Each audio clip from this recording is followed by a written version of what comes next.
día de hoy, correspondiente a un tema bastante importante,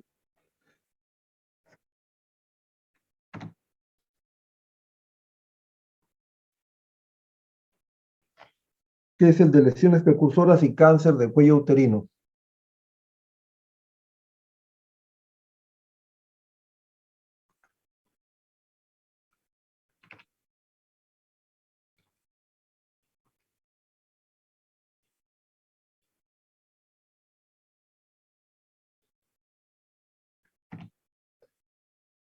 Bien, este es un tema de vital importancia, toda vez de que tiene una implicancia bastante importante en la salud pública del país. Eh, Generalmente los temas de cáncer son temas complicados, áridos y un poco, digamos, difíciles a veces de comprender. Hemos querido presentar una serie de gráficos que nos permitan entender el problema y la magnitud del tema. El tema principalmente es de lesiones precursoras o premalignas de cuello uterino, o en todo caso también vamos a encontrar el tema como lesiones intraepiteliales del tracto genital inferior. En el transcurso de la exposición presentaremos aspectos anatómicos del cuello uterino, tipo de lesiones, terminología que se utiliza en toda la revisión del tema de lesiones precursoras de cáncer de cuello uterino, ver el tema del diagnóstico, cómo vamos a diagnosticar estas lesiones, la evaluación del NIC, de la neoplasia intracervical, y el tratamiento.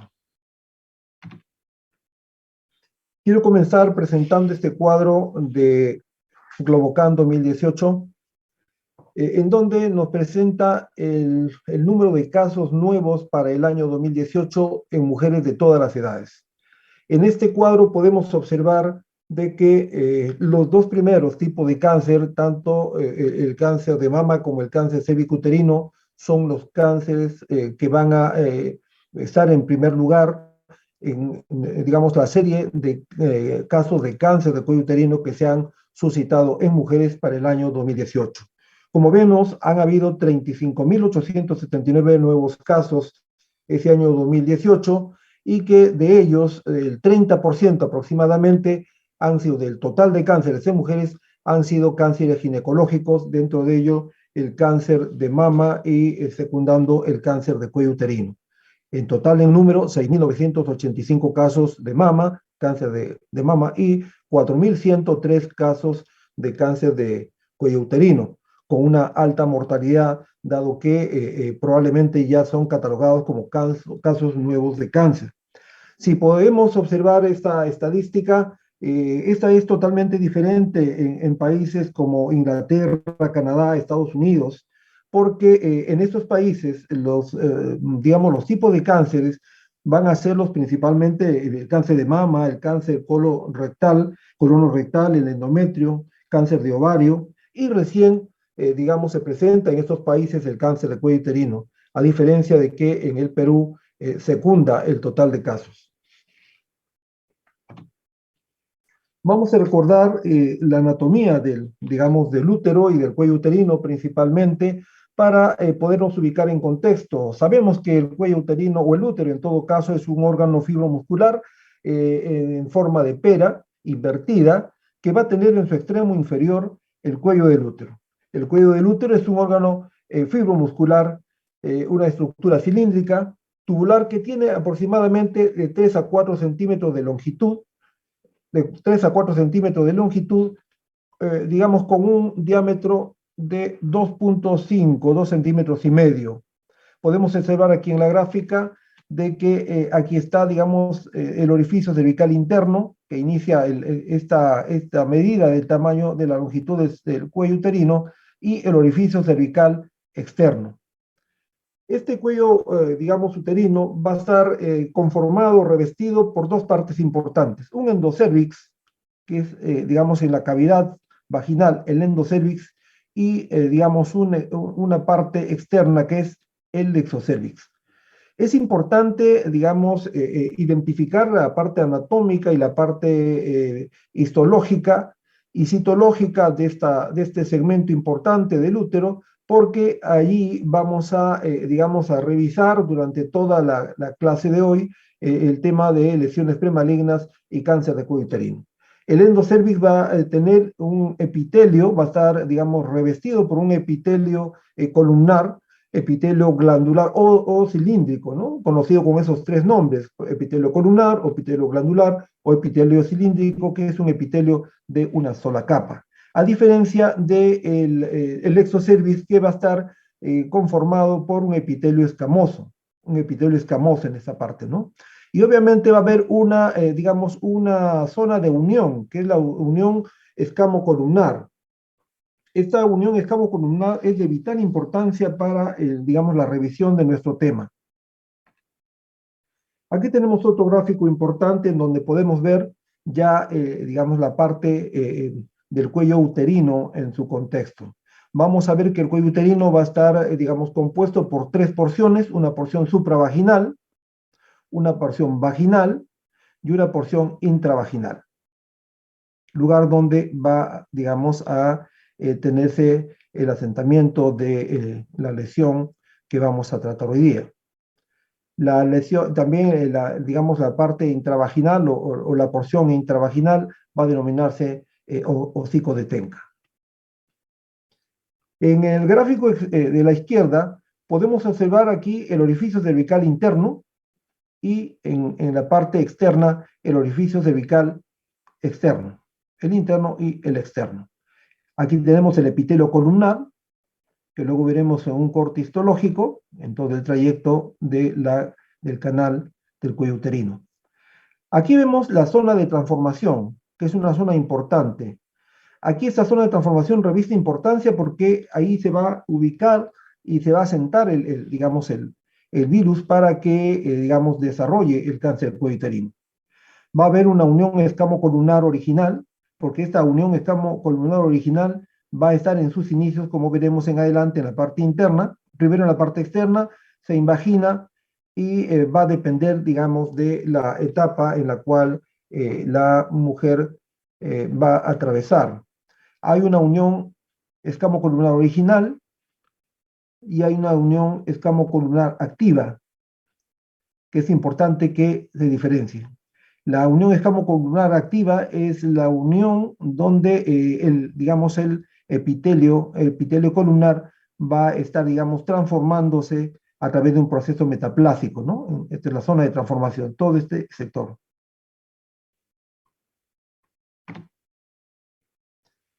En esta unión escamo-columnar se va a desarrollar un proceso metaplásico, ¿no? La metaplasia escamosa va a ser un proceso irreversible. El epitelio cilíndrico va, digamos, a través de una influencia hormonal y algunas características importantes de nivel local, se va a transformar en un epitelio estratificado. Este epitelio, digamos, se va a transformar de manera irreversible, ¿no? Porque pasa a ser un proceso metaplásico y esa va a denominarse metaplasia indirecta, porque las células cilíndricas no se van a transformar se van a transformar en células escamosas y no van a ser reemplazadas por una proliferación de células cúbicas, o sea, se transforma en células cúbicas. La metaplasia escamosa va a ser el reemplazo fisiológico del epitelio cilíndrico evertido. Es el epitelio que sale del interior del canal vaginal hacia, digamos, el exocervix. Aquí vemos en otro gráfico importante donde más claramente se observa el orificio cervical externo. Ahí vamos a delimitar la nueva unión escamo-columnar, el epitelio columnar, que es en la parte interna. Toda esta es la zona de transformación, toda esta parte que estamos señalando. Esta es la unión escamo-columnar original. ¿Por qué original? Porque obviamente se origina en esta parte interna y va desplazándose gradualmente y de manera paulatina. Aquí está el epitelio escamoso original, en este lado, en este sector, y en toda esta área se desarrolla la metaplasia escamosa. Metaplasia escamosa que se ubica en la zona de transformación en el cual se va a asentar el virus. La zona de transformación es una zona dinámica, no es una zona estática. Digamos, va a migrar, si se quiere, de acuerdo a la edad, digamos, por la cual atraviesa la mujer. En el caso de la recién nacida, la unión escamocolumnar está ubicada en la parte del exocervix, en la parte externa, como veremos, como estamos señalando. En la etapa de la edad pubertad, en la pubertad, se va a invaginar, se invagina, y nuevamente, por la influencia hormonal, va a hacer de que comience a evertir, se comience, digamos, nuevamente a ubicar hacia el exocervix. Y en la etapa de la edad fértil, definitivamente lo que hemos visto ya esta etapa, esta zona de transformación, esta unión escamocolumnar está en, digamos, límite y observable muchas veces en, digamos, el orificio cervical externo, para que en la edad de la menopausia nuevamente se invagine y ingrese hacia el canal vaginal.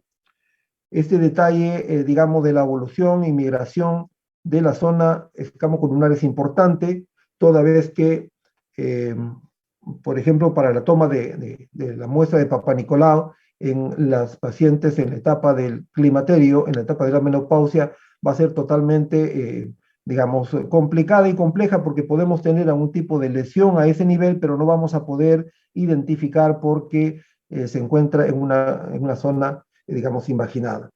La unión escamocolumnar va a ser el área del tejido que cambia por estimulación hormonal, como hemos dicho, principalmente la estimulación estrogénica. Ahí vamos a ver principalmente estos cambios importantes en la pubertad, en el embarazo, en la menopausia. Ya habíamos dicho también que en el neonato, en la recién nacida, se va a ubicar en el exocervix, ¿no? En la menarquia, la producción de estrógenos provoca que el epitelio vaginal se llene de glucógeno, y los lactobacilos existentes en, digamos, la cavidad vaginal va a, digamos, actuar sobre el glucógeno para, digamos, disminuir el pH, siendo un pH ácido, y estimulando para que se realice el proceso metaplásico.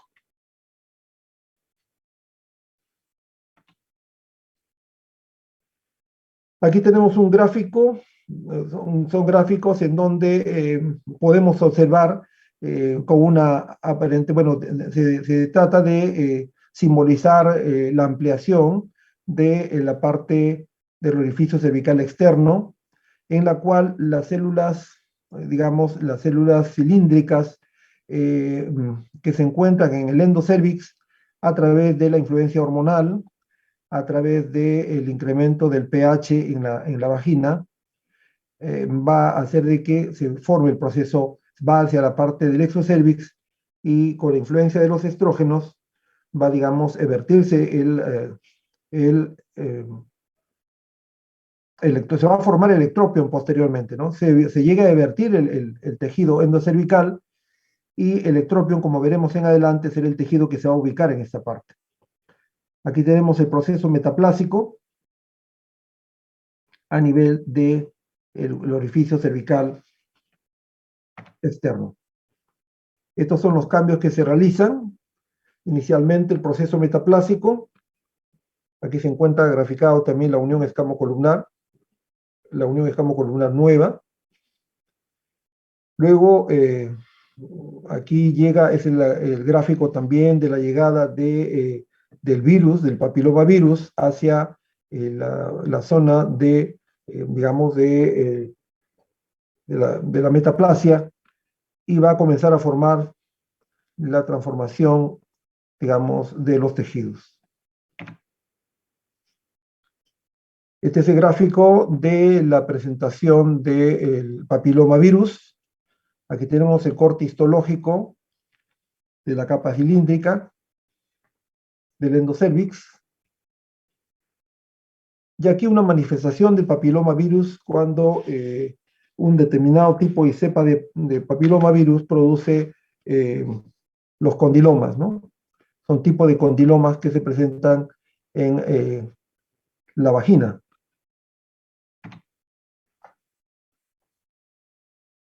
Aquí estamos observando un cuello normal Un cuello normal, habíamos dicho que inicialmente, aquí se ve, esto no es una inflamación, esto es, digamos, el ectropion, que es el tejido, digamos, endocervical, el tejido endocervical que llega a evertirse y que se presenta y pronuncia en esta zona el orificio cervical el externo, este es el orificio cervical externo, y aquí en el borde del ectropion es el borde de, digamos, de la zona de transformación. Aquí comienza la zona de transformación hacia este lugar, es el lugar donde se asienta las lesiones premalignas. Este es un cuello donde no se observa el, digamos, el tejido endometría, el tejido, digamos, eh, del endocervix, ¿no? Está en la parte interior. Este tipo de cuello, este tipo de cervix es normal. Generalmente, a veces, otros profesionales de la salud que trabajan también en el área, digamos, ginecológica y en el área obstétrica, eh, ellos definen digamos, como si fuese esto un problema de cervicitis y hasta a veces cauterizan, ¿no? Y si observamos digamos, esta imagen en la paciente a la especuloscopía, vamos a observar que es un, digamos, tejido normal, una vagina normal. Aquí de igual manera, esta es una vagina normal, un orificio cervical, un cuello uterino, quiero decir un cuello uterino normal. Y aquí un cuello uterino normal con el moco cervical. Aquí igual, este es el ectropion. Aquí inicia la zona de transformación. Toda esta es la zona de transformación antigua, todo alrededor, y en esa zona es donde se va a sentar el papiloma y dar los cambios que mencionaremos. Igualito en exocervix y endocervix, exocervix y endocervix con el ectropion. Aquí está la unión escamocolumnar, este borde que observamos.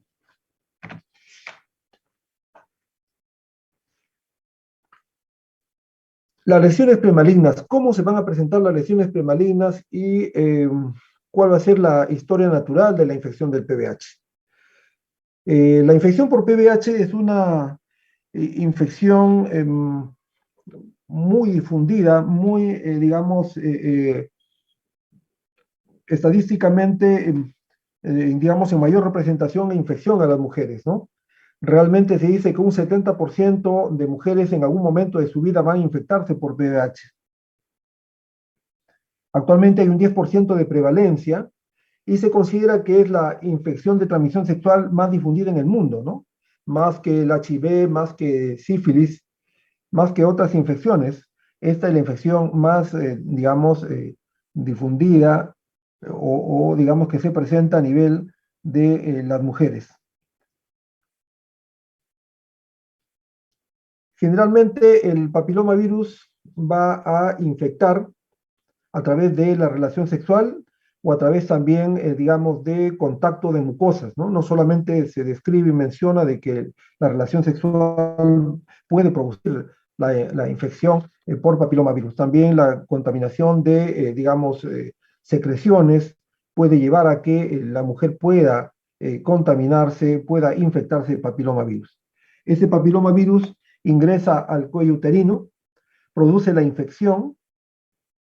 Esta producción de infección va a producir anormalidades citológicas leves en algunos casos, ¿no? La normalidad, digamos, el cervix infectado con PVH va a tener, digamos, diferente progresión. Generalmente, esta es una infección transitoria, digamos, para la mujer, porque las defensas del estado, digamos, inmunológico, las defensas de la mujer y dependiendo también el tipo y la persistencia de la cepa de papiloma, va a hacer que esto regresione y se pueda solucionar el problema, el organismo pueda curar esa infección. Va a haber casos de mujeres que puedan tener una cepa de virus que ya vamos a conocer las agresivas, ¿no? Las más lesivas, las que van a progresar a una lesión precancerosa, ¿no? Luego esa lesión precancerosa va a ir a una invasión, y esa invasión va a llegar a un cáncer de cuello uterino, que puede ser un cáncer in situ o puede ser un cáncer invasivo. Este proceso, la lesión precancerosa puede regresionar bajo diferentes aspectos y parámetros que vamos a ver. De igual manera, llega a la eliminación digamos, del virus y a, digamos, la presentación de un cuello normal, digamos, en la mayoría de las mujeres. Nuevamente aquí hay digamos, un cuadro que ya nos presenta algunos aspectos más importantes. Es todo el proceso, digamos, del desarrollo del papilomavirus, ¿no? Este es un epitelio normal que va a estar en contacto con el papilomavirus. Luego va a producir cambios celulares digamos, en las mujeres.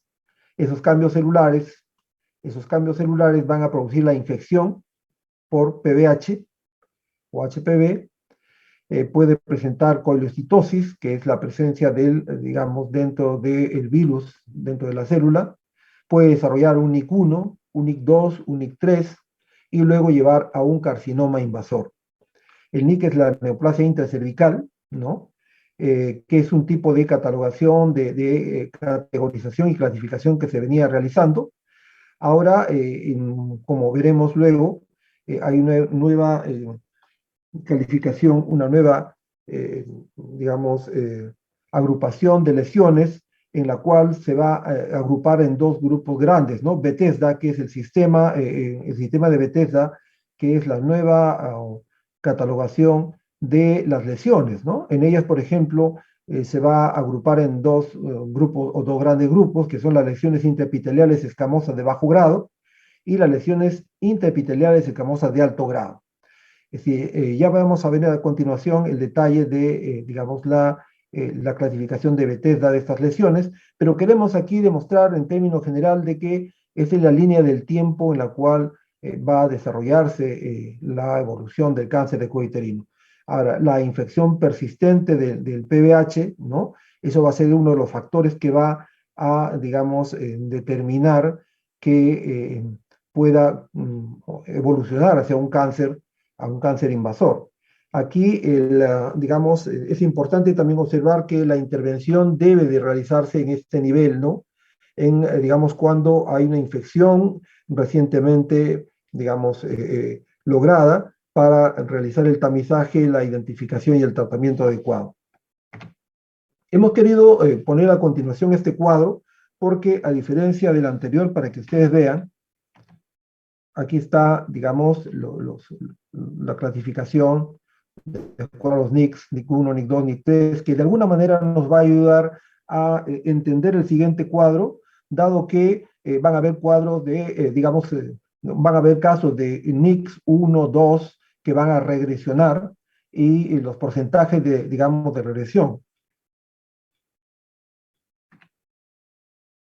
Para el caso, por ejemplo, del NIC1 que habíamos visto, el porcentaje de regresión, el 57% van a volver a la normalidad. Solamente van a ir a la persistencia 32%, van a progresionar a cáncer in situ 11% y a cáncer invasor 1%. La gran mayoría van a regresionar y van a ir a la normalidad.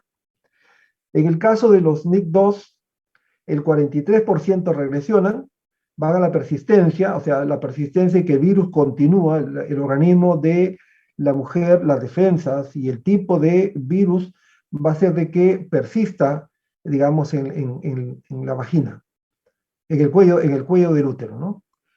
Acá del NIC2, un 22% van a ir a la progresión y 5% al cáncer invasor. A diferencia del NIC3, el NIC3 que digamos, solo el 32% regresionan, mientras que más de la mitad, el 56%, 55%, y más van a ir a la persistencia, siendo, digamos, los que van un mayor número de porcentaje a el cáncer invasor. Esta es la historia natural, toda vez de que no se intervenga, no se realice no se haga ningún tipo de intervención con la paciente, ¿no? Este tiempo en el cual va a llegar del NIC1 al cáncer invasor, ¿no? Van a ser aproximadamente 10 años. Eso quiere decir que en 10 años no intervenimos, estos son los porcentajes en los cuales va a tenerse un cáncer invasor. Este gráfico nos muestra cómo es que ingresa el, digamos, virus hacia el organismo y en este caso en el cuello del útero. Acá tenemos el gráfico de la célula basal, del epitelio basal, donde están los queratinocitos. Luego tenemos la capa parabasal, la capa escamosa y la capa escamosa superficial. Durante la relación sexual se van a formar grietas, y esas grietas van a, digamos, hacer la puerta de ingreso y, digamos, el tratamiento en los queratinocitos del virus. La zona de transformación va a ser la zona propicia y adecuada para que se asiente el PBH.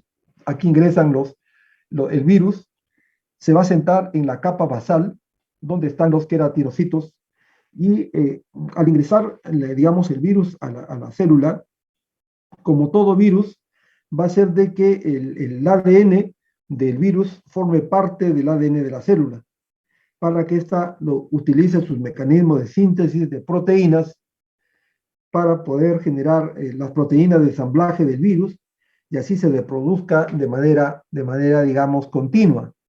Entonces, tiene una predilección, digamos, el virus de papiloma de llegar, digamos, y incidir en la capa basal donde se encuentran los queratinocitos, ¿no? Una de las proteínas necesarias para el ensamblaje del virus es la proteína E7, que es parte de la estructura del virus, que va a interferir con la acción de una proteína importantísima que es la P53. Esta proteína P53 que va a estar en la célula es una proteína supresora de tumores. Su función va a evitar que las células se escapen del mecanismo de la apoptosis y no se reproduzcan fuera de control. Si la E7 va a bloquear a la proteína P53, entonces obviamente se comenzarán a reproducirse y generar primero unas lesiones premalignas y con el pasar del tiempo se forma el cáncer. Aquí tenemos ya el virus que ha ingresado a la capa basal, ha hecho todo el cambio citológico interno aprovechando de la maquinaria de las células de los queratinocitos y comienza a generar una desestructuración del tejido. Se rompe la membrana basal y se tiene un carcinoma invasor.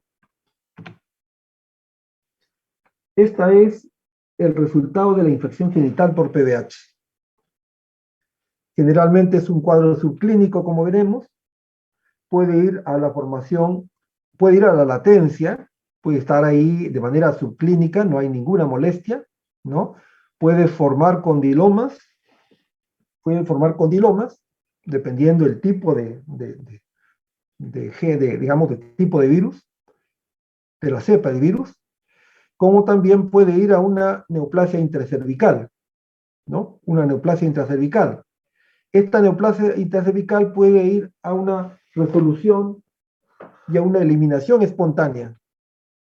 Va a la normalidad. O sea que gran porcentaje de mujeres infectadas por virus del PBH van a lograr una, digamos, resolución, una eliminación del virus de manera espontánea, dado a dos factores importantes, ¿no? La defensa inmunológica de la mujer y el tipo digamos, de virus y la persistencia de virus, ¿no? Si obviamente no logra resolverse o intervenirse, digamos, en este momento, esta neoplasia intracervical va a llegar a un cáncer invasor. Aquí comentábamos ya algo de, digamos, de el sistema de Bethesda, la terminología que hoy en día se utiliza digamos, más difundida, como para realizar un estudio mucho más específico y determinado, es el sistema de Bethesda. La citología cervicuterina desde mediados del siglo XX permite el estudio de la displasia leve, displasia moderada y displasia grave, y el carcinoma in situ y carcinoma invasor. Ha habido diferentes momentos, este quizás es el cáncer más estudiado, y ha habido diferentes momentos del desarrollo de, digamos, el estudio y la terminología y forma como se abordaba este tema. Al inicio, la Organización Mundial de la Salud, a través de una serie de revisiones y estudios, catalogaban como las lesiones premalignas como displasia leve, displasia moderada, displasia grave o displasia severa, y luego el cáncer in situ. Posteriormente digamos, comienza a trabajar con otros sistemas un poco más difundido, un poco más, para entonces y para su época, más estudiado. Aparece ahí, digamos, Richard, donde hace la clasificación de las lesiones en NIC1, NIC2 y NIC3, dependiendo y, digamos, viendo la afección de los niveles de atención o porcentaje de atención del epitelio. Y ya en Maryland, en 1988, se comienza a implementar el sistema de Bethesda para el informe citológico, ¿no? Y actualmente se cuenta con un sistema de Bethesda con diferentes revisiones, en las cuales han ido revisando y viendo una serie de aspectos, digamos, que es bueno y, digamos, se tome en cuenta para esta revisión, e identificar, digamos, las lesiones que hay a nivel del cuello del útero.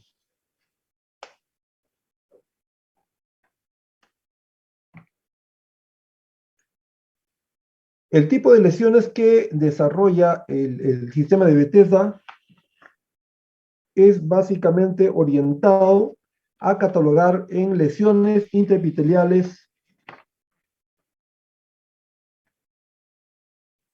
en base a cambios celulares, como veremos a continuación.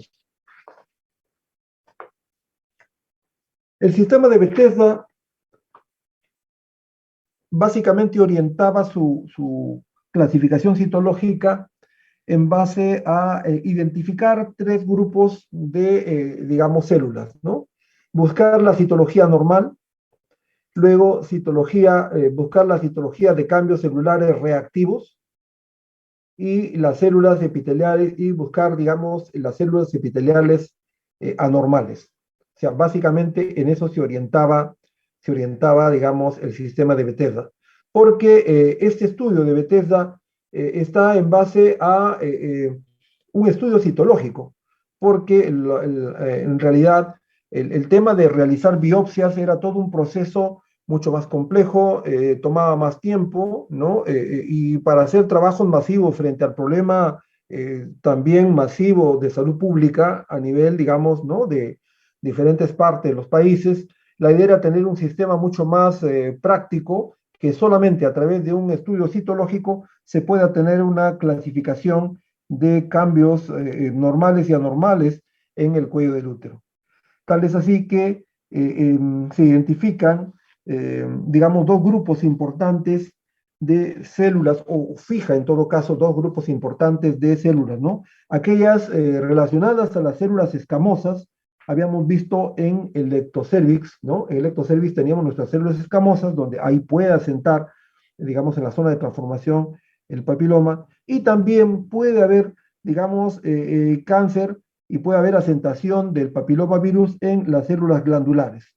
Entonces, Bethesda, digamos que es el sistema de informe citológico, determina que las lesiones escamosas con potencial premaligno se van a clasificar en esas tres categorías, ¿no? En células escamosas atípicas, lesiones intraepiteliales escamosas de grado bajo, y lesiones intraepiteliales escamosas de alto grado.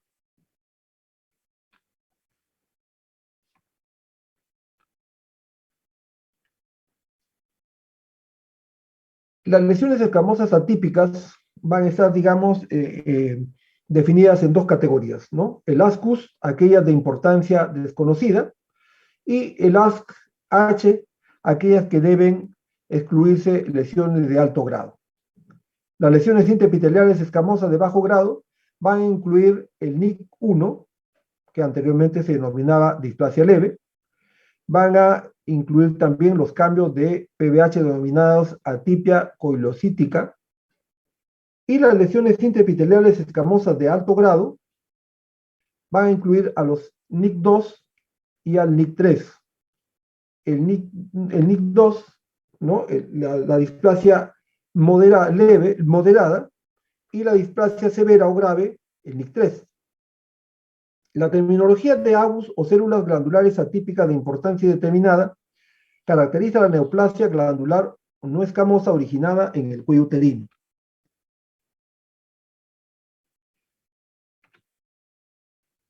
Aquí tenemos digamos, la histología, que de alguna manera podemos inferir cómo se presenta estos tres tipos de, digamos, o estos dos tipos en todo caso de presentaciones histológicas o histológicas, ¿no? Este es el gráfico de un tejido, de un corte histológico normal. En el cuadro B vamos a tener el corte de un tejido con lesiones de bajo grado, y hay cambios celulares. Y digamos, en el gráfico 3 vamos a tener las lesiones de alto grado.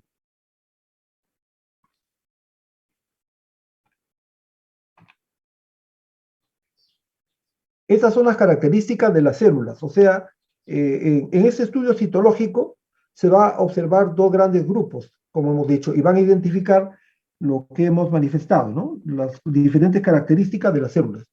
Y en la célula, digamos, en un informe citológico de las lesiones intraepiteliales escamosas de bajo grado, ¿no? El grupo de bajo grado, donde están lo que hemos dicho, ¿no? El NIC1, donde están la displasia leve, ¿no? Y las infecciones por PBH, se van a encontrar que hay células dispuestas, sueltas o en sábanas, alteraciones nucleares que afectan a las células maduras, tamaño de los núcleos al menos 3 veces el de una célula intermedia, cierta variación en el tamaño y la forma de los núcleos, bi o multinucleaciones, hipercromasia, digamos, del núcleo o núcleo desdibujado, contorno nuclear bien visible o desdibujado, bordes celulares netos, halo claro perinuclear con alteraciones nucleares.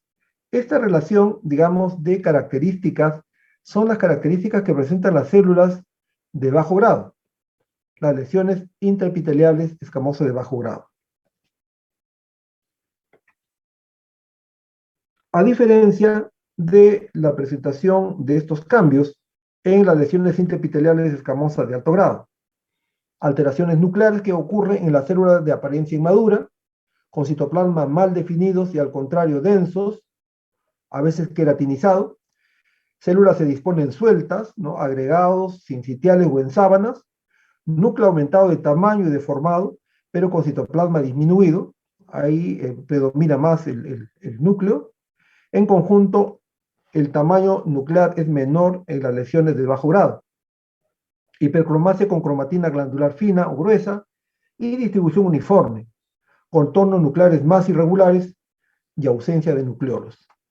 A la observación citológica de las lesiones de la lámina de estas características ya eran catalogados como lesiones de alto grado. Es importante, digamos, mencionar de que las células normales van a ser células poligonales, ¿no? Con un núcleo puntiforme, que van a tener, digamos, una presentación muy característica. A diferencia de digamos, de las células que tienen cambios celulares reactivos, las células con cambios celulares reactivos van a también ser células poligonales, van a mantener cierta forma, digamos, de polígono. De igual manera, los núcleos van a seguir siendo pequeños, pero alrededor de estas células van a tener la presencia de células inflamatorias, ¿no? La característica de células inflamatorias que se van a diferenciar de una célula normal. El segundo grupo van a ser células de cambios celulares reactivos, ¿no? Pero a diferencia de las células epiteliales anormales o células de digamos, de precáncer o lesiones premalignas, estas células anormales van a perder la forma poligonal, o sea, no van a ser poligonales, su núcleo se hace grande, conforme ahí estamos observando, el núcleo es aumentado de tamaño. Estos núcleos grandes van a tener, digamos, una cromatina laxa y digamos, va a faltar la polaridad, digamos, y va a tener, digamos, la ausencia de su polaridad característica celular. Estas son las células anormales que pueden presentarse tanto en, digamos, las células epiteliales y las células glandulares. Como ustedes saben, habíamos manifestado de que en el exocervix teníamos, ¿no?, el epitelio, célula epitelial escamosa, y en, digamos, el endocervix, las células cilíndricas glandulares, y las dos pueden ser afectadas con estos cambios, ¿no? Entonces, podemos comentar digamos, de que en el primer grupo, para efectos de las células escamosas, ¿no?, las células del el exocervix, van a haber hasta, digamos, 4 tipos de observaciones celulares que podemos encontrar. Las lesiones escamosas intraepiteliales de bajo grado, la lesión escamosa intraepitelial de alto grado, células escamosas atípicas, ¿no? Justamente en ese grupo de células escamosas atípicas van a haber dos, que es el ASCUS y el ASH, y el carcinoma escamoso. Es importante que tome nota de esto, por favor, porque no hemos puesto en el gráfico por la cantidad, digamos, de láminas que hemos puesto, pero la idea es la siguiente, de que, digamos, en el estudio de Bethesda, en las células escamosas vamos a tener 4 tipos de, digamos, tipo de células, ¿no? La lesión escamosa intraepitelial de bajo grado, lesión escamosa intraepitelial de alto grado, las células escamosas atípicas, y dentro de esas células escamosas atípicas van a haber 2 tipos, ¿no? El ASCUS y el ASH, ASCH, y el carcinoma escamoso. Pero ya para el grupo de las células del endocervix, que habíamos dicho son células glandulares, ¿no? Van a haber 3 tipos de células. El adenocarcinoma in situ endocervical, las células glandulares atípicas, o sea que también las células dentro del endocervix también van a tener sus células atípicas. Aquí es conocida las células glandulares como AGUS, AGUS, AGUS, y el adenocarcinoma. 3 tipos de células que pueden, y 3 tipos de cambios celulares en todo caso que pueden ser observados. Y esto es importante porque cuando uno tiene que, digamos, realizar el diagnóstico y la intervención en, digamos, estos resultados de estos estudios a través de la citología de Bethesda, la intervención es diferente en cada uno de ellos, ¿no? Porque van a intervenirse de diferente manera, ese diferente tipo de presentación de celular. El diagnóstico de las lesiones premalignas que hemos mencionado se va a realizar a través de un examen físico exhaustivo, la citología cervical, que va a ser digamos, el tamizaje, el screening, ¿no?, a través de la citología, luego la colposcopía, la biopsia, que va a dar el diagnóstico definitivo. El Papa Nicolau no da el diagnóstico definitivo, quien da el diagnóstico definitivo va a ser la biopsia, y posteriormente, si es que, digamos, hay ya problemas digamos, de metástasis, se van a tener que hacer estudios de extensión para ver la magnitud del problema. Estos son los 3 principales métodos diagnósticos, si se quiere, para lesiones premalignas, ¿no? La evaluación a través de la citología, el screening o tamizaje, la colposcopía, que nos va a servir para la localización de la lesión, y la histología, que nos va a dar el diagnóstico. O sea, quien da el diagnóstico de la lesión premaligna no es la citología ni la colposcopía, sino la histología. Ya esto se ha visto en el videoforum. Estos son los elementos importantes para tomar el Papá Nicolau. Se tiene la espátula de aire, que anteriormente se utilizaba y se utiliza hasta ahora la espátula de aire y un hisopo. Luego un citocepillo, y este citobrush, que es, digamos, un elemento mucho más importante, porque imagínense, este dispositivo, esta forma de presentación nos va a permitir tomar una buena muestra en, digamos, el endocérvix.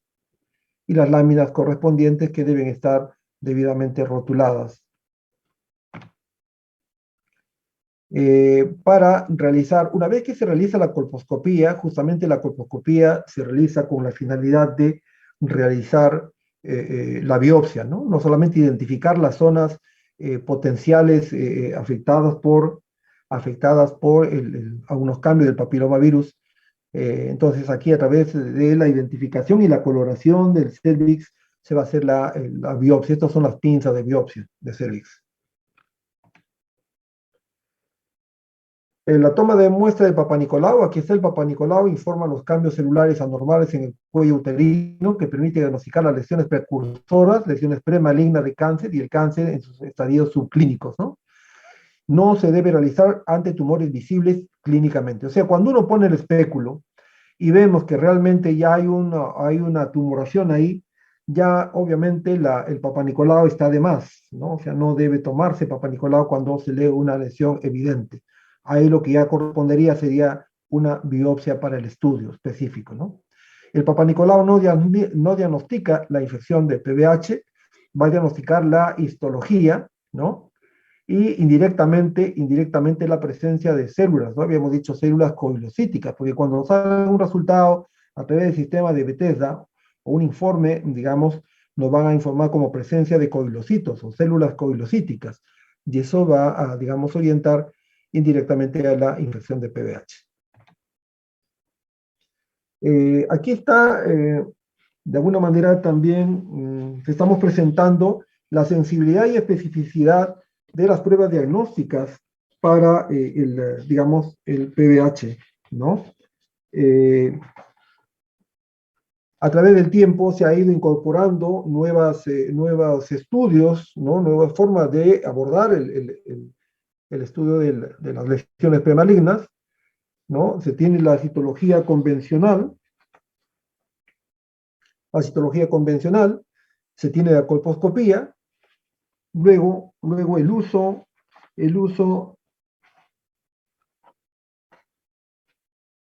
de el test, digamos, de dosaje de identificación del el genotipo del virus, ¿no? El genotipo del virus. Generalmente el estudio, el test de genotipo de PBH va a dar una sensibilidad alta, ¿no? Que de 96.6 de sensibilidad, también una alta especificidad en comparación digamos, juntando estos dos tipos estas dos características, ¿no? De importancia. El problema es el costo, ¿no? Al igual que el PCR, ¿no? De igual manera también la identificación del genotipo, que nos va a permitir una alta especificidad. A diferencia de la citología convencional, o sea, el Papá Nicolau, tiene una sensibilidad de 51%, pero una especificidad de 98%, ¿no? La colposcopía aquí va a depender, digamos, del operador, y definitivamente bien realizada tiene una sensibilidad del 95% y una especificidad del 63%. Ahora, ¿en qué momento se toma digamos, el Papá Nicolau? En Papá Nicolau se hace, digamos, el estudio respectivo con la finalidad de identificar las lesiones, ¿no? Generalmente el Papá Nicolau debe ser cada 3 años hoy en día, ¿no? Y debe ser cada 3 años, pero a partir de los 21 años en adelante, mayor de 21 años. Hay varios estudios en donde en realidad ya se ha unificado criterios de manera internacional que, digamos, antes de los 21 años no es conveniente realizar, digamos, el screening, ¿no? La idea es hacer mayor de los 21 años. De 21 años a 29 años, la citología debe hacerse cada 3 años. Habíamos dicho, ¿por qué no se hace antes de los 21 años? Así ha iniciado su relación sexual, digamos, a temprana edad, porque hemos dicho de que el estado inmunológico, así sea una cepa, digamos, agresiva, el estado inmunológico de la mujer va a ser de que pueda autolimitar el desarrollo del virus y va a eliminar, digamos, va a eliminar el virus de su organismo. Por lo tanto, antes de los 21 años, al tener todas estas características, no es conveniente del punto de vista de manejo masivo, manejo general de nuestros pacientes, iniciar el tamizaje. Pero sí, a partir de los 21 años hasta los 29, la idea es, digamos, tomar cada 3 años, no es anual, sino cada 3 años. ¿Y por qué cada 3 años? Porque se da 2 años para que teóricamente al tener la paciente, digamos, la infección, 2 años se cure y en el tercer año se evalúe, digamos, la persistencia. Porque uno de los problemas digamos, de estas lesiones premalignas va a depender del tipo también y de la cepa digamos, del papilomavirus. Porque si es una cepa que es agresiva y las defensas están bajas en la mujer, bajo diferentes factores de riesgo que también comentaremos, va a ser de que se desarrolle, digamos, se desarrolle las lesiones y progresen a cáncer in situ y cáncer invasor. Y también se menciona que más allá de los 65 años, tampoco debería digamos, tomarse ya, hacerse, digamos, el Papa Nicolau, porque se supone de que esta mujer, hasta los 65 años, que no tuvo, digamos, ninguna lesión, se supone que 6 años atrás se ha hecho 2 Papa Nicolau negativos, ¿no? Y esos Papa Nicolau negativos va a ser de que sean lo suficientes para poder digamos, estudiar tema de probable cáncer, porque la eventualidad de que a los 65 años tenga cambios de algunas conductas sexuales, digamos, se pueda infectar de papilomavirus es poco probable, ¿no? Estadísticamente poco significativo, y aún así, de hacer una infección a los 65 años o contaminarse con, digamos, con el papilomavirus, va a tener que pasar 10 años para que haga enfermedad y a 65 años le sumamos 10 años, serían 75. Ya sería una edad también no apropiada para el manejo digamos, para el manejo de tratamiento de cáncer, ¿no? Por lo tanto, también, digamos, se recomienda que más allá de los 65 años se debe descontinuar según las condiciones, ¿no? El inicio va a depender, como digo, digamos, el Papa Nicolau, el inicio, frecuencia y cese del tamizaje estarán sujetas a características individuales, ¿no? Principalmente lo que hemos dado, los parámetros son parámetros, digamos, para el manejo masivo de la población, digamos, en organizaciones, en instituciones. La evaluación del NIC que habíamos dicho, también, digamos, hay una catalogación a través de los famosos NICs, ¿no? O sea, la clasificación de Richard. Richard clasifica, digamos, el NIC 1, NIC 2 y NIC 3, pero esto no es suficiente la clasificación. Hemos dicho que ya hemos avanzado una clasificación mayor, que es a través de las lesiones de alto grado y bajo grado, ¿no? Y las lesiones, digamos, de mayor estudio. El tratamiento de los NICs van a tener, digamos, diferentes formas de intervenir, va a depender del estadio y del tipo. Hay métodos ablativos o destructivos, ¿no? La crioterapia, los métodos ablativos destructivos, la crioterapia, la vaporización con láser, la electrofulguración, los métodos escisionales con el cono LIP, con el láser y el cono frío, con el cono frío, ¿no? O el cono, o a través del bisturí, es el cono frío, ¿no? A través de la intervención quirúrgica. Los resultados terapéuticos de ambos métodos en pacientes seleccionados han presentado tasas de curaciones similares, ¿no? La tasa de fracaso terapéutico oscila entre 5 a 15%. Esto va a depender la tasa, digamos, de éxito terapéutico a la identificación y a la, digamos, diagnóstico adecuado citológico e histológico. Tenemos aquí la prevención primaria. La prevención primaria va a estar dada por la educación sanitaria.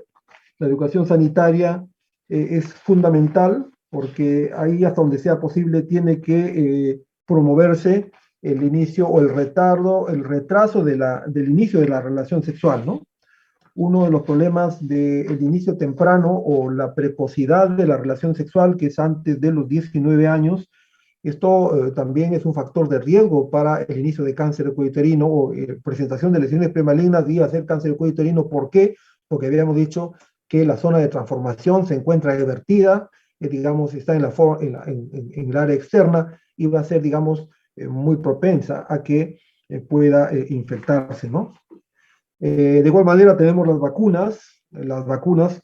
Hay vacunas, digamos, bivalente, hay tetravalente y nonavalente. Estas vacunas se van a aplicar, digamos, en dos dosis, ¿no? De 0,5 centímetros cúbicos. Es una vacuna intramuscular, digamos, de dos dosis con un intervalo de 6 meses, ¿no? Este es importante. La vacuna no ha demostrado, digamos que hasta el momento no ha demostrado que ha bajado la incidencia de cáncer, ¿no? Eso todavía tiene que verse con números significativos. Lo que sí ha bajado la infección, digamos, y la persistencia, que es importante, ¿no? Porque definitivamente la paciente vacunada, realmente la infección se está controlando, se está viendo que baja la infección por PVH, al igual que la persistencia.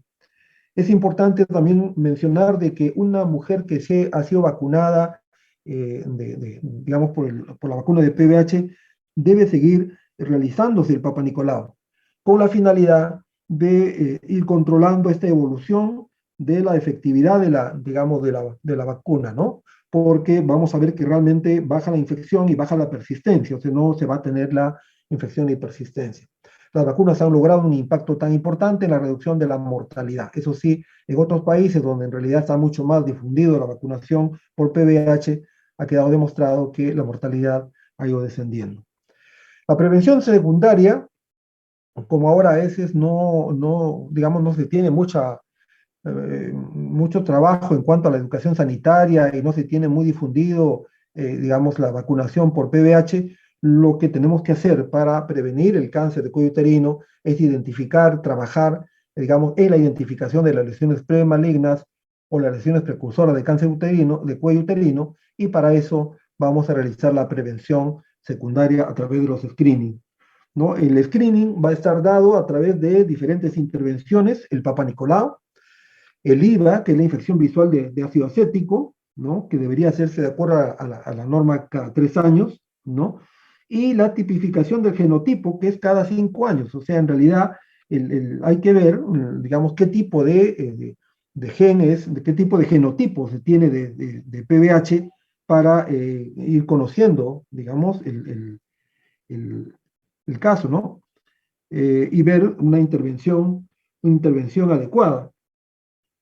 Es importante de que se tome en cuenta esto porque acá tiene que verse mucho en relación a costos, porque la tipificación va a ser un costo mayor a través de los diferentes test existentes y de a poco se está tratando de incorporar en el sector salud, que es el sector que maneja la población de manera mayoritaria, este tipo de screening. Aquí están unos datos de la vacuna de PVH. Ha sido desarrollado bajo ingeniería genética, ¿no? Bajo técnicas de ADN recombinante. La proteína L1, que es importante también, que es la más inmunogénica, es la proteína que tiene digamos, el virus y que ahí de manera, digamos, la han tratado a través de ingeniería genética, y esta proteína es la que es la base para la, digamos, fabricación, ¿no? O síntesis de la vacuna. Se crean partículas virales similares al virus, ¿no? Cápsulas virales intactas sin ADN en su interior. O sea, se tiene un elemento importante sin el ADN del virus para que pueda, digamos, generar la defensa inmunológica en la paciente. La vacuna tetravalente va a incluir los 4 tipos de cepas, ¿no? de genotipos para la 16, para la 18, para genotipos 6 y 11. La vacuna bivalente, digamos que protege contra la cepa 16 y 18. La cepa nonavalente, que todavía no está accesible en el país, la 16, 18, la 6, la 11, la 31, 33, 45, 52 y 58. No son las cepas que protege, que vamos a ver son cepas de principal, digamos, identificación. Ahora viendo cáncer de cuello uterino, ya hemos visto en las lesiones premalignas.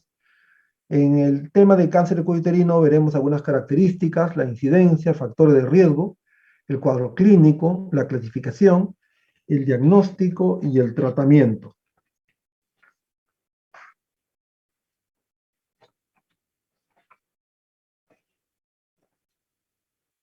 El papilomavirus, el causante del cáncer de cuello uterino, el causante de las lesiones premalignas, tiene aproximadamente digamos, como característica 150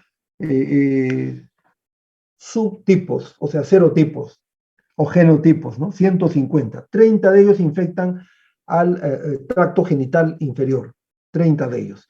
Los números diversos que vamos a ver y los que veíamos, digamos, la cobertura de las vacunas, justamente son los serotipos o genotipos más característicos, ¿no? Se menciona de que el PBH es una causa necesaria, pero no suficiente para cáncer de cuello uterino. ¿Por qué se dice que es en causa necesaria, pero no suficiente? Porque, si bien es cierto, el 99% digamos, de casos de cáncer de cuello uterino se debe a la presencia del PBH, hay un poco porcentaje de otras causas que también producen cáncer de cuello uterino, ¿no? En donde no está presente, donde obviamente no está presente el PBH. Por eso se dice de que el cáncer de cuello uterino, el PBH es una causa necesaria, pero no suficiente para, digamos, el cáncer de cuello uterino. La prevalencia es alta, una prevalencia de 20 a 40%. Se dice que el 70% de mujeres van a ser infectados, van a infectarse en algún momento de la vida, ¿no? Digamos, la lesión que va a producir, la afectación o lesión que va a producir este papilomavirus va a ser un amplio espectro de patologías en el tracto genital, no solamente es el cuello del útero. Ahora, la curación, la duración de la infección es de 6 a 24 meses, es por eso que decíamos, le damos 2 meses para que la paciente se cure, el Papá Nicolau se hace cada 3 años, ¿no? Y le damos 2 años para que se cure. Esos 2 años son el máximo de 24 meses en el cual dura la infección, porque si la defensa de la mujer está bien y obviamente no hay persistencia de este virus, va a regresionar, va a involucionar esta infección y se autolimita y la paciente nuevamente queda sana. El 90% regresionan o tienen una resolución espontánea, ¿no? Gran parte, gran porcentaje. La persistencia va a ser el principal factor de riesgo para el cáncer. O sea, la persistencia es que siga persistiendo, que esté presente ahí por largo tiempo el virus. El virus pertenece a la familia Papilloviridae, compuesto por doble cadena circular de ADN contenida una cápsida proteica. La estructura genómica integrada por una región Early de 7 marcos de lectura, abierta con 2 oncogenes 6, E6 y E7. Estos codifican con proteínas que generan la carcinogénesis, ¿no? Y la región Late. Las dos regiones codifican 2 proteínas, lo que habíamos dicho. La proteína de la cápside viral, la L1, que es la más inmunogénica, que ha sido sintetizada para la creación de la vacuna, que son la base para la vacuna, y el L2. La definición de cáncer de cuello uterino: el cáncer de cuello uterino es una transformación maligna de la célula de cuello uterino, ¿no? Causado por una infección persistente por el virus de papilomavirus. O sea, tiene que haber una infección persistente. Pues si la infección no es persistente, definitivamente es probable que no se dé el cáncer de cuello uterino. Es un virus de alto riesgo oncogénico, porque van a haber virus de alto riesgo y bajo riesgo oncogénico, como veremos. La etiología del virus, obviamente, como habíamos dicho, 99.9%, digamos, va a estar dado por la etiología. 99% en general se menciona. Los serotipos van a ser el 16 y el 18. Aquí están los cuadros que están en la presentación. ¿no? De los virus de alto riesgo oncogénico, virus de riesgo intermedio y los virus de bajo riesgo oncogénico. Algunos manifiestan y lo mencionan como virus benignos, pero no son, o sea, virus es virus y no puede haber virus benigno. Es un virus de bajo riesgo oncogénico. Los virus de alto riesgo, el 16 y 18, acuérdense, eso es importantísimo, 16 y 18, ¿no? Finalmente, muchos exámenes son preguntas en diferentes sitios, 16 y 18, ¿no? Al igual que el 31, 33, 35, 52, 58 y 45. Están bajo diferentes tipos. Pero los virus, digamos, los virus que van la cepa de los virus que van a producir el 83% de cáncer van a ser del 16, 18, 45, 31 y 33. Los virus VPH de riesgo oncogénico intermedio, el 26, 53 y 66. El de bajo riesgo, ya tenemos acá abajo, ¿no? Que es el 6, el 11 principalmente, que son responsables del 90% de las verrugas o condilomas anogenitales, ¿no? Y algunas lesiones de bajo grado. 90% de papilomatosis respiratoria. O sea, son el 6 y el 11. Acuérdense los números 16 y 18 y 6 y 11 de los bajo riesgo. El VPH, el papilomavirus, es el segundo carcinógeno humano luego del tabaco, ¿no? 5% va a representar a un 5% de todos los cánceres, de hombres y mujeres, y todo tipo de cáncer. El 8.6% de los cánceres femeninos, del total de cánceres, 0.9% de los cánceres masculinos, del total de cánceres, 29% de los cánceres relacionados a infecciones. O sea, todos los cánceres que producen infecciones va a producir el 29%.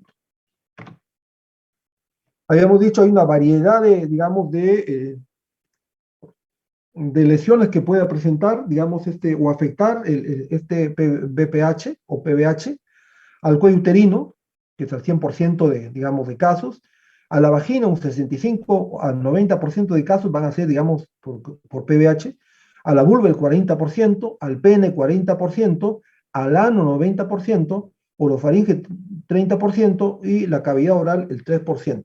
O sea, afecta cuello, uterino, vagina, vulva, pene, ano, orofaringe, cavidad oral. Aquí está para poder ver también, digamos, el mayor número de casos de cáncer, el porcentaje, el 83% es debido a 5 tipos, ¿no? Y de esos 5 tipos, el 70% de los cánceres cervical se deben a las cepas 16 y 18. El cáncer uterino es un problema muy grande de salud pública. De todos los cánceres entre hombres y mujeres, ocupa el 5º lugar. Y 6%, ¿no? 6% de todos los casos nuevos en 2018, según el Globocan. El VPH es una infección de transmisión sexual, como habíamos dicho, de mayor frecuencia en el mundo, más que sífilis, más que VIH, más que hepatitis. El 80% de personas se infectan en algún momento de su vida. Hay 70 y, digamos, ¿no? Referencia bibliográfica de 70, 80%. La infección es más frecuente antes de los 30 años, pero puede contraerse a cualquier edad.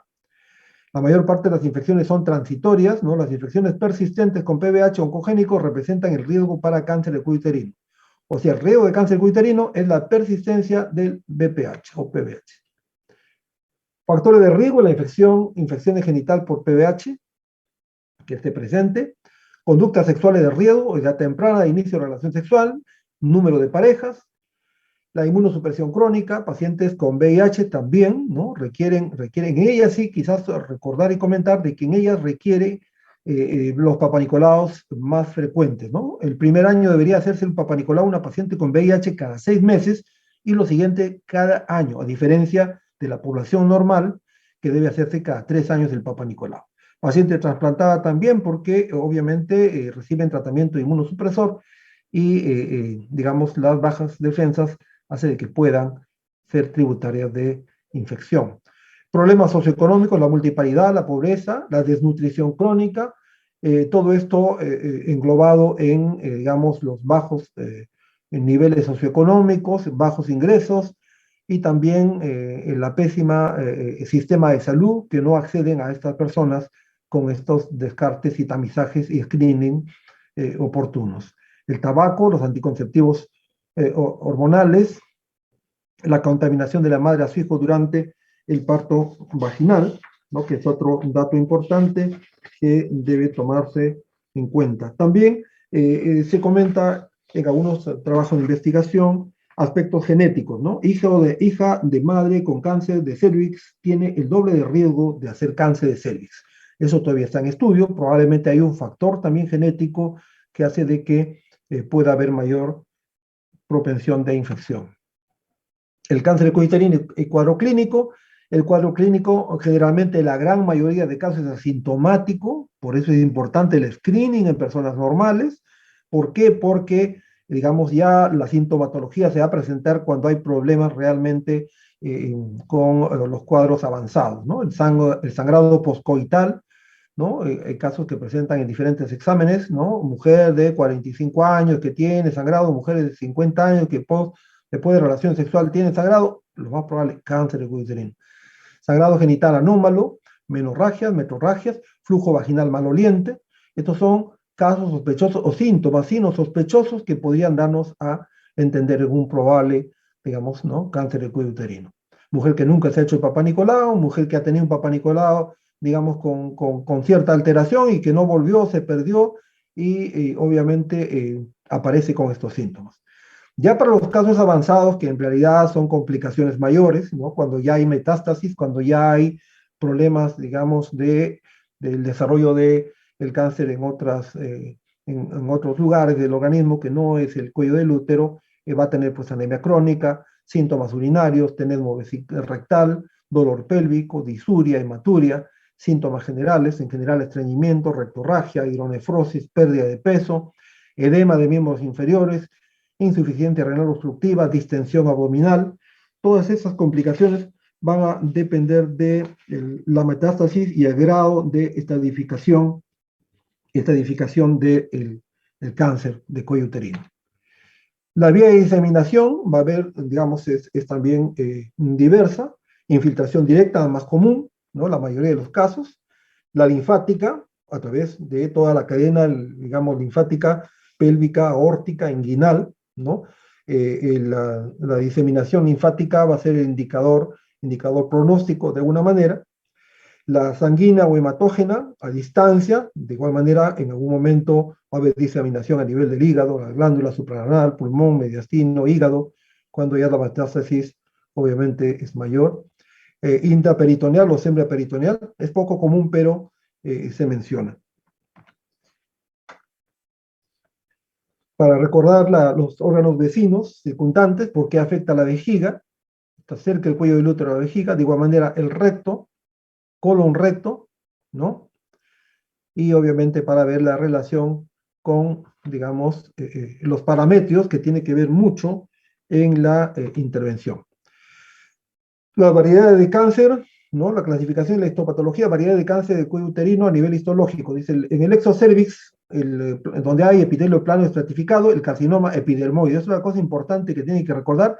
El mayor porcentaje de cánceres de cuello uterino van a ser, digamos, en la capa, en el exocervix, ¿no? Que va a ser el carcinoma epidermoide o escamoso, que va a ser el 75% de los cánceres de cuello uterino. En el caso del endocervix es ya obviamente con el epitelio cilíndrico, el adenocarcinoma, que es un 25% del total de cáncer. Aquí están los porcentajes de igual manera, endocervix, exocervix, 75% el carcinoma escamoso o epidermoide, y el 25%, digamos, el epitelio cilíndrico, en el epitelio cilíndrico que es adenocarcinoma. Aquí están de igual manera los diversos tipos de cánceres específicos.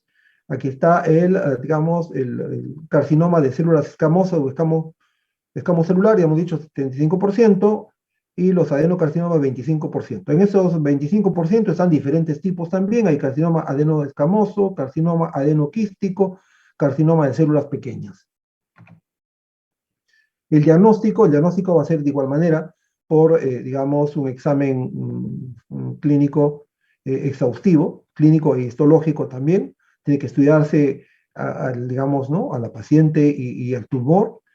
El examen físico exhaustivo, el tacto vaginal y el tacto rectal, aquí sí nos sirve para ver, digamos, la indemnidad del recto, digamos, los parametrios a través del tacto rectal, ¿no? Ahí se realiza este procedimiento que a veces se ha descrito en una oportunidad en las clases anteriores, ¿no?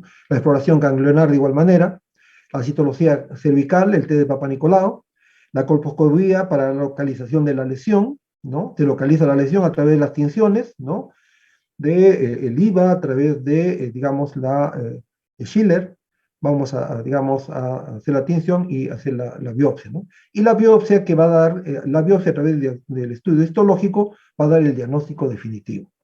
De igual manera, los estudios de extensión, cuando ya hay metástasis, tomografía, resonancia magnética, cistoscopía, rectoscopía, de acuerdo a las complicaciones que haya. Este es un cuello ya digamos, con IVA y que hay una displasia moderada en el labio anterior, en el lado, aquí en el labio anterior.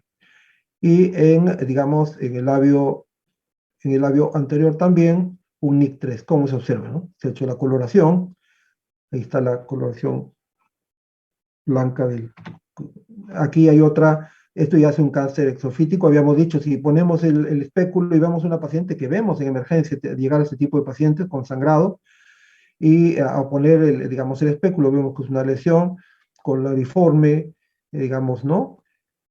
Con característica definida, eso ya no se le toma el Papa Nicolau, ¿no? Acá ya lo que hay que hacer es biopsia, ¿no? Y en el lado derecho para ver un carcinoma in situ, ¿no? Donde digamos, la inspección visual con ácido acético también, digamos, con el UOL, se va a ver la zona de alteración, que es la zona de transformación, habíamos visto, ¿eh? De igual manera, aquí hay una infiltración en esta zona. Aquí está con la vascularización, los neovasos. El cáncer de cuello uterino, el diagnóstico va a ser radiológico, a través del ultrasonido, nos puede ayudar la tomografía, la resonancia, la tomografía con emisión de positrones, todo esto para ver digamos, la metástasis, ¿no? Para un estudio mayor.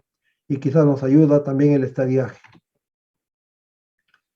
La FIGO del año 2009 ha venido haciendo sus actualizaciones de manera permanente. Aquí la estadificación clínica, digamos, principalmente se utiliza la estadificación clínica porque hay otra estadificación por resonancia y por tomografía que generalmente por la limitación digamos, tecnológica no se puede hacer en diferentes lugares, ¿no? Hay una discrepancia en la estadificación clínica y la estadificación anatomopatológica, pero principalmente la clínica es la que va a predominar. Aunque por anatomopatología cambie el estadiaje, se mantiene la estadificación clínica inicial, ¿no? Hay un estadio 0, estadio 1, 2, 3, 4, con sus subdivisiones correspondientes. En el estadio 1 es un cáncer in situ, cáncer primario in situ. El estadio 2, tumor confinado al útero. Tumor 2, estadio 2, tumor que se extiende, pero no llega a la pared pélvica ni al tercio inferior de la vagina. Estadio 3, tumor llega a la pared pélvica, ¿no? Tumor llega a la pared pélvica o al tercio inferior de la vagina o provoca una hidronefrosis o anulación funcional de uno de los riñones. Es importante también que se tenga conocimiento. El estadio 4, en el estadio 4, el tumor que se sale de la pelvis y llega a la mucosa, el tumor que llega a la mucosa de la vejiga o recto y llega a los órganos a distancia, ¿no? Aquí ya se tiene la metástasis que en realidad es un tema mucho más complejo, ¿no? Mucho más complejo. La metástasis puede llegar al hígado, al intestino, a los pulmones. Aquí está la estadificación de la FIGO. El tumor, digamos, el estadio 1, el tumor confinado al útero, puede ser el 1A y el 1B. El tumor es, digamos, microscópico, menor de 4 milímetros de extensión horizontal. El 1B es visible o supera los 7 milímetros. El estadio 2 no llega a la parte pélvica ni al tercio inferior de la vagina. El estadio 2A no invade parámetros. El estadio 2B invade parámetros. Otra cosa importante aquí, el estadio 1B en adelante ya no es, digamos, quirúrgico el cáncer. Hasta cuando ya invade parámetros, ahí ya obviamente tiene que utilizarse quimioterapia o radioterapia, pero hasta que no invada los parámetros hay la opción quirúrgica en base a los aspectos que que en la siguiente lámina se presenta. El estadio 3, pared de un tercio inferior, digamos, va a producir, afecta la pared de un tercio inferior, la hidronefrosis y anula la función renal, ¿no? La 1-3A, un tercio inferior, dice Carlos Nick, inferior de la vagina, sin llegar a la pared pélvica. El 3B sí llega a la pared pélvica y va a producir hidronefrosis o anula el riñón. Y como hemos dicho, el estadio 4, ¿no? Digamos, fuera de la pelvis o la mucosa de la vejiga y el recto, ¿no? Aquí el estadio 1-4A, extensión a órganos adyacentes, y el estadio 4B, extensión a órganos de distancia con metástasis, ¿no? Aquí hay una subclasificación todavía, habla de tamaño de, digamos, de tumores. Acá invasión de parametrios.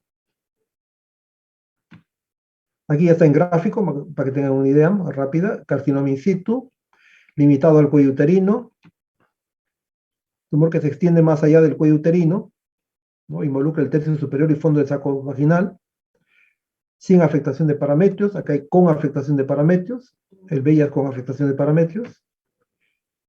El 3A, afectación del tercio inferior de la vagina y a los parametrios, y agarra parametrios ahí.